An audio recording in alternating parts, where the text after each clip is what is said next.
Andy, I'm so sorry to bother you, but, the boss wants to see you? Now? She blushed a little. She looked down on her shoes, as if she was embarrassed to have disturbed me, as I was neck-deep into doing the quarterly reports. She nodded. I knew I didn't have the time to spare if I wanted all of it done today, but I sighed and stood up. It wasn't as if it was my job anyway. The boss should have finished those reports 2 months ago.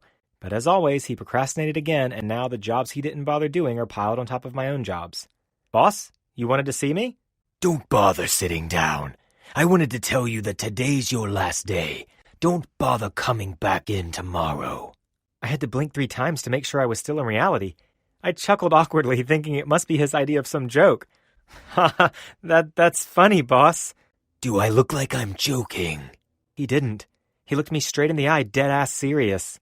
I began to tremble. He was really firing me. My life began to flash before my eyes. Not my past, my future.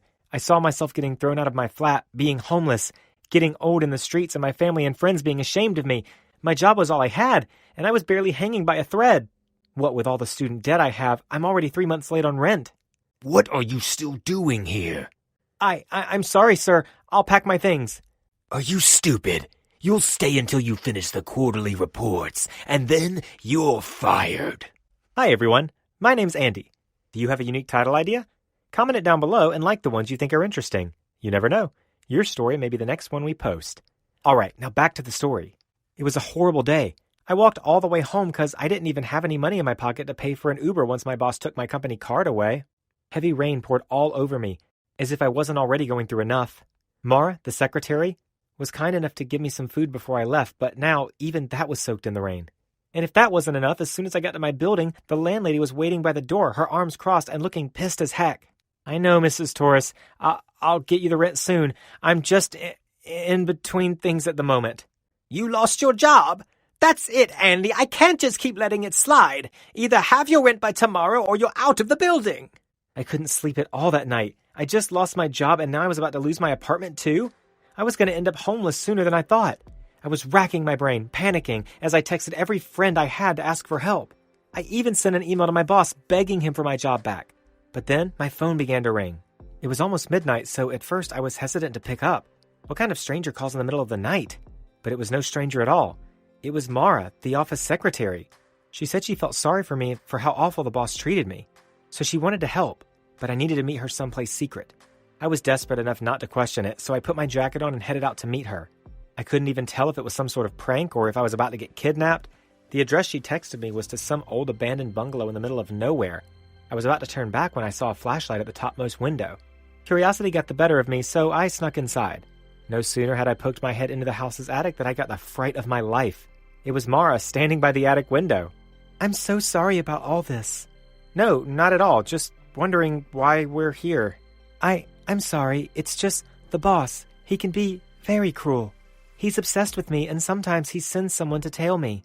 I just wanted to help you. I don't think it's fair what he did to you, especially since you're the one who does his work for the past 2 years. Tell me about it.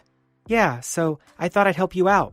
But if he ever finds out I met with you, he's going to go ballistic on me. So just be safe, you know? Thanks, Mara. So yeah, I have an aunt. She's loaded, right? And she's looking for a butler. Her old one's retiring. I work in finance, Mara. I don't know the first thing about being a butler. Oh, don't worry. I cleared it with my aunt earlier. And besides, Mr. Corksworth is a very nice guy.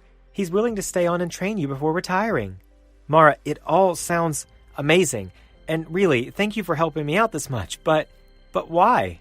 Suddenly, Mara did something I would have never expected in 100 years. She leaned in, took my hand, and kissed me on the lips. I kissed her back. But then the shock of the moment passed, and I jerked back. I searched her face, wondering why on earth she just kissed me. I've always thought you were too good for that place. You were too kind. Now you'll get to start over. My aunt is generous and good. She will help you out, and someday when you've gotten back on your feet, you'll come show everybody what's what. Thank you, Mara. I don't understand what I did to deserve your kindness, but thank you. I held her hand, and then she stood on her tippy toes and kissed me again. Good luck. I was nervous walking up to the huge mansion. There were 4 girls swimming and sunbathing by the pool. They playfully invited me to join them, but I just smiled and told them I had an interview and sighed. I met Mr. Corksworth when he opened the door. He had the kindest smile. He led me upstairs and opened a bedroom door where the interview was supposed to be held. Madame Lucy was a 40-year-old woman who divorced her husband. Now she lives with her 4 daughters in her mansion. When I first saw her bedroom, my jaw hit the floor. The bed was on a marble platform with streaks of gold running through it. Everything was gold. Even the blankets and the pillows were woven with gold thread. The 4 bed posters were solid gold. The windows, the chandelier, the walls too. There must have been millions worth of gold in there. Sit. Oh, on the bed, madam? Sit. I did as she asked. I was so nervous, but the moment we got to talking, it turned out Lucy just wanted to know what kind of person I was. She gave me the job right away. Being a butler was very difficult. It was like being a mom, a secretary, a manager, a waiter, and a maid all at the same time. It didn't help either how all 4 of Madame Lucy's daughters were crushing on me. They were always demanding my attention, wanting me to hang out with them or getting me to put sun cream on them as they lounged by the pool. One day, the eldest daughter called me to her room. I want to try your uniform on. What? You heard me. I took my uniform off immediately and handed it to her. I want to be your butler for the day. I'll do whatever you tell me to do. Dana kissed me on the cheek and sat on my lap. I hurriedly stood, offended and feeling dirty. I hurried outside, fully convinced that I would resign that day, but then I heard a scream. Madame Lucy never learned to swim. She told me it was because of a childhood trauma when her father's yacht sank. And now she was in the deep end of the pool, floundering and slowly drowning. I ran without a second thought. I jumped into the pool and dragged her to safety. When we surfaced, she was unconscious. I panicked. Was she dead? I listened for her breathing, checked her pulse, and then I gave her chest compressions. When she still didn't wake, I breathed into her mouth. What happened? Oh God, thank God you're alive. Madame Lucy took my face in her hands and she smiled. You saved me. How could I ever thank you? You don't have to, madam. But then she kissed me. And suddenly I saw fireworks. It all made sense, finally. Why I was never tempted by her beautiful daughters, even though I had crushes on them?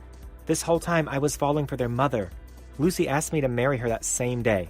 I said yes, of course, and she gave me the job of managing her billion-dollar estate. And guess what that estate includes? The old company I used to work for. I couldn't wait to waltz in there and fire my old boss. Turned out I didn't have to wait. On my wedding day, he was there, and he seemed to be having an argument with my new wife. I approached them, and what I heard made my revenge even sweeter. You can't do this to me, Lucy. How dare you get married to that nobody? I'm begging you, take me back. I was wrong. I still love you. What's this now?